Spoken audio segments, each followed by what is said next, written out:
Episode 9 of Grotesquerie starts with Maisie driving Lois around.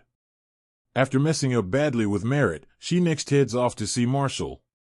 With Red there too, she brings up that she understands why he had an affair and doesn't blame him for it. Marshall felt hopeless, but he was never disgusted by her, like Lois did. Of course, her sleeping with Ed doesn't exactly help with her case of loving Merritt. She brings up Marshall's words about wanting her to die, and she doesn't really blame him. She wants to sort their divorce out but be at peace so they're not fully at war. Marshall is not happy, and calls her a chimera. He brings up how the world would be better if she was dead, and after letting it all out, Lois eventually leaves. And she heads back to see Merritt. This time, Lois brings up all the good things she's done for her daughter. She also talks about how Merritt was crazy for years, and a very difficult daughter to deal with. She questions whether Merritt even loved Ed, and decides to slap her in the face for good measure too. The pair part ways, with Lois eventually telling Merritt that she's leaving but the door is open if she ever wants to have a proper relationship again. Before she properly leaves though, Lois speaks to Dr. Whitcomb again. She brings up her dad a little, and then agrees to let another doctor in to help them out. This guy is Dr. Milton Smythe, and as he heads inside, Lois reveals how she ended up in a coma. Was it a car crash? Something to do with cars? Nope, she got COVID. She was at a women's rally at the time. Lois also believes the world has turned on women, and this explains why so many women were killed in her visions. Whitcomb believes that Lois may be a prophet of sorts, given her dreams. There are ideas that we could be looking at a period of devolution and specifically lacking empathy in others thanks to the way this world is being programmed.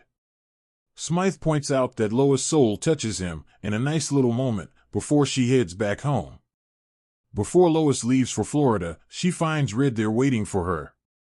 She doesn't want Marshall as this bitter, angry person and explains that he was far better when they were just hooking up.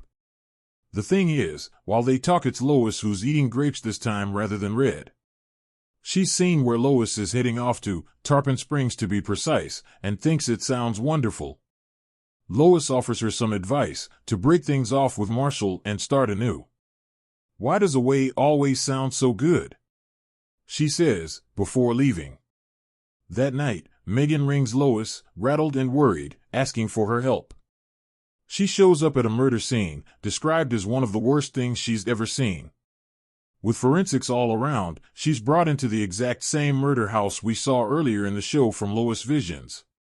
It's almost identical, right down to the boiling pot on the stove. They've done tests on the crime scene and Lois believes it could well be sulfur. Megan won't tell her over the phone, so she brings her out to the motel. There, Lois believes that these dream journals are being used to replicate what she experienced. However, she has Megan cut her first with a pocket knife, just to be sure she's actually alive and not dreaming. While Lois is cleaning up her cut, Justin shows and starts hitting Megan. Lois comes out brandishing a gun. He goads her to shoot, and Lois eventually does, spattering blood all over the motel, including on Megan's face.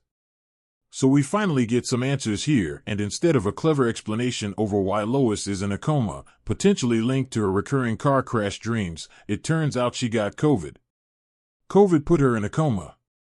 I understand there have been hints toward this, but personally, I feel a car crash just makes more sense, narrative-wise. However, we're getting into some pretty intriguing waters here regarding the killings.